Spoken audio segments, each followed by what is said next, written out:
నమస్తే MP news మనపై స్వాగతం. ఈరోజు పేపర్లోని న్యూస్ చూద్దాం. యాదగిరి ప్రదక్షిణ గుట్టపై నమో నరసింహ. యాదగిరి చుట్టూ కూడా గిరి ప్రదక్షిణ ఇంతకుముందు లేకుండా కొత్తగా స్టార్ట్ అయిందట. ఫస్ట్ టైం 6,000 మంది గిరి ప్రదక్షిణ చేసినట. గిరి ప్రదక్షిణ చేసేసరికి 45 నిమిషాలు టైం పట్టిందని చెప్పిన వార్త మనం చూడవచ్చు.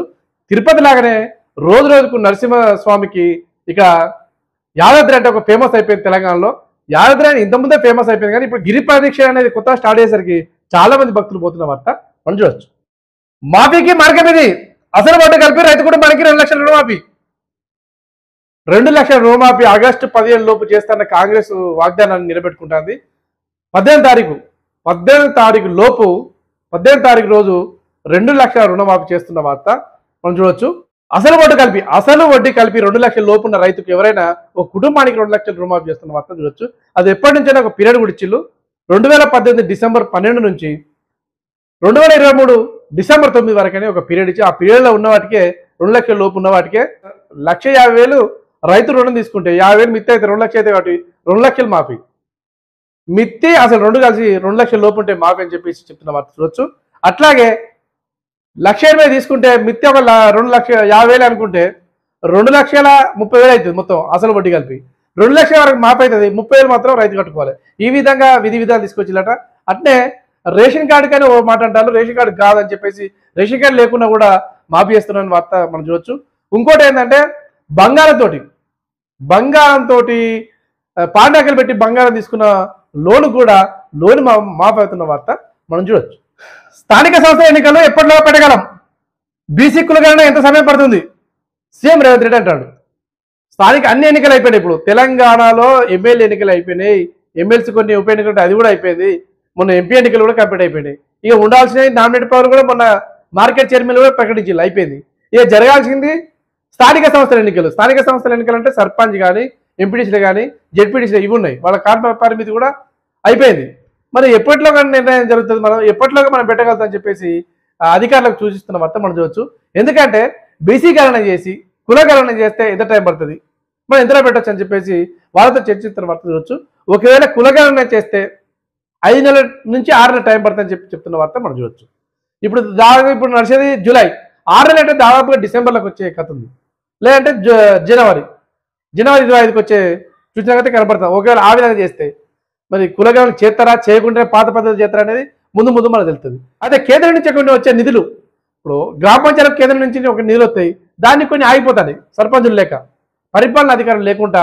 కొన్ని పనులు పెండింగ్ అవుతాయి, కొన్ని పనులు స్పెషల్ ఆఫీసర్ కొన్ని చిన్న చేస్తారు, పెద్ద మాత్రం ఆగిపోతుంది. త్వరగా మనం ఎన్నికలు పెట్టాలి, ఎప్పటిలోగా పెట్టగలుగుతాం అని చెప్పేసి పంచాయతీరాజ్ సమీక్షలో సీఎం రేవంత్ రెడ్డి చెప్తున్న వార్త మనం చూడవచ్చు. కాంగ్రెస్ గుడికి బైపాల్ రెడ్డి, పటాంజలి ఎమ్మెల్యే పార్టీ కండ కప్పి ఆహ్వానించిన సీఎం రేవంత్ రెడ్డి. 10కి పెరిగిన కాంగ్రెస్ బలం. ఇంతకుముందు 64తో గెలిచిన కాంగ్రెస్ ఇప్పుడు ఒక 10 పెరిగి 74 వచ్చింది బలం. ఇది టీఆర్ఎస్ లో ఉన్న ఎమ్మెల్యేలు వాళ్ళంతటా వాళ్ళే మేము కాంగ్రెస్ చేరుతామని చెప్పేసి వస్తున్న వార్త మనం చూడొచ్చు. ఇప్పటికీ 10 మంది ఆటోమేటిక్గా వచ్చేళ్ళు. ఒక కాంటోన్మెంట్ సికింద్రాబాద్ కాంటోన్మెంట్ ఉప ఎన్నిక వస్తే ఆడ కూడా కాంగ్రెస్ గెలిచింది. మొత్తం 11 అయినాయి ఇప్పుడు, అంటే 75 మొత్తం 70 సీట్ల బలం కాంగ్రెస్కి వచ్చింది. ఇక కేసీఆర్ పని అయిపోయింది, కేటీఆర్ పని కూడా అయిపోయింది. వాళ్ళు చెప్తే ఎవరు వినట్లేదు. ఒకవేళ వాళ్ళు ఫిరాయింపు చట్టం గురించి మాట్లాడాలని చెప్పేసి అందరు ఎమ్మెల్యేలు కూర్చోబెట్టి పిలిచినా కూడా కనీసం 15 మంది ఎమ్మెల్యేలు వస్తారు. ఇప్పుడు వాళ్ళకి మిగిలింది 10 పోతే 39 10 పోతే 29 అక్కడ గెలిచింది కాంగ్రెస్. 28 మంది పిలిస్తే 12 మంది హాజరయ్యారట. దాంట్లో మళ్ళీ కేసీఆర్ కూడా హాజరు కాలేదట. ఇక కేటీఆర్ నడిపిస్తాను అంతా. ఆ కేటీఆర్ పిలిస్తే ఎవరు రాకుండా ఒక 10 మంది 12 మందో 12 మందో హాజరై సమీక్ష అయితే ఏముంటుంది, ఇక 15 మందే పాయ్. వాళ్ళు ఫిరాయింపు చేసేది వాళ్ళే, మరి దాని గురించి చర్చించేది వాళ్ళే అన్నప్పుడు ఎవరు నమ్ముతారు వాళ్ళ మాటలు? ఎవరు నమ్మే ప్రసక్తి లేదు. టీఆర్ఎస్ పని తెలంగాణలో అయిపోయింది. కార్యక్రమంలో మా పాత్ర ఏమీ లేదు, ఉన్నత స్థాయి నిర్ణయాలే అమలు చేశాం. జస్టిస్ పీసీ ఘోష్ కమిషన్ కు ఐఏఎస్ అధికారుల విన్నపాలు. జస్టిస్ పీసీ ఘోష్ కమిషన్ వేసి కాళేశ్వరంపై ఏ అవకతవకలు జరిగిందని చెప్పేసి విచారణ నడుస్తుంది. ఆ విచారణలో ఐఏఎస్ అధికారులను పిలుస్తారు. ఇప్పుడు ఐఏఎస్ అధికారులు వంత అయింది. ఇక దీంట్లో స్మితా అగర్వాల్ ఇంకా రజత్ కుమార్ వీళ్ళు ఐఏఎస్ ఇంతకుముందు వీళ్ళు ఆయాసం జరిగిందంటే వాళ్ళందరూ ఒక 4 పిలిచిళ్ళు. పిలిస్తే వాళ్ళే చెప్తున్నారు మాదేం లేదు, వాళ్ళు చెప్పిందే మేము చేసుకుంటూ వచ్చింది తప్ప మేము సొంతంగా ఏం చేయలేదు, మా మాట ఎవరు వినలేదు, వాళ్ళు చెప్పిందే మేము చేసుకుంటూ వచ్చింది తప్ప మాదేం లేదు అని చెప్పేసి వాళ్ళంటే వీళ్ళేమంటారు, జస్టిస్ ఘోష్ కమిషన్ ఏమంటుంది, మీరు రాతపూర్వకంగా అఫిడవిట్ రూపకంగా ఇవ్వండి, మాటతో చెప్తా కాదు అని చెప్తున్న వార్త మనం చూడొచ్చు. తెలంగాణ ప్రజా సొమ్మును దుబారా చేసింది రాజకీయ నాయకులు చేసిన కేసీఆర్ అండ్ కోనట్టుగా వీళ్ళు కూడా ఐఏఎస్లు కూడా ఐఏఎస్ తప్పు చేయాల్సిన పనే లేదు. ఈడ ఉద్యోగం కాబట్టి ఇంకో దిక్కు చేసుకోవచ్చు, ప్రాబ్లం లేదు. అది ఎవరు తీసేస్తే పోయే ఉద్యోగం కాదు అది. ఈ రాజకీయ నాయకుడు ఈ 5 సంవత్సరాలు ఉంటాడు, తర్వాత పోతాడు. వాళ్ళు బలైతే వాళ్ళు జైలు పోతారు. కానీ మీకేం ఇబ్బంది వచ్చింది? అసలు మీ జీతం ఎట్లా వస్తుంది? పిడుగు పడ్డా కూడా మీ జీతం వస్తుంది ఐఏఎస్లు. మీరు ఒక కింది పోయి వాళ్ళకి గులాంగిరి చేయాల్సిన పనే లేదు అసలు. స్మితా సార్ అయితే అసలు హెలికాప్టర్ యూజ్ చేసింది, ఇక అంతా నాదే రాజు అన్నట్టుగా. దీనివల్ల ఆమెను వీళ్ళు పిలిచి వాళ్ళు ఏం చెప్తున్నారు అంటే మాదేం లేదు, వాళ్ళు చెప్పిన వార్త మనం చూడొచ్చు. డ్రగ్స్ వినియోగంలో రకుల్ ప్రీతి సింగ్ హీరోయిన్ వాళ్ళ తమ్ముడు డ్రగ్స్ వినియోగం చేస్తారంటే పోలీసులు పట్టుకున్న వార్త మనం చూడొచ్చు.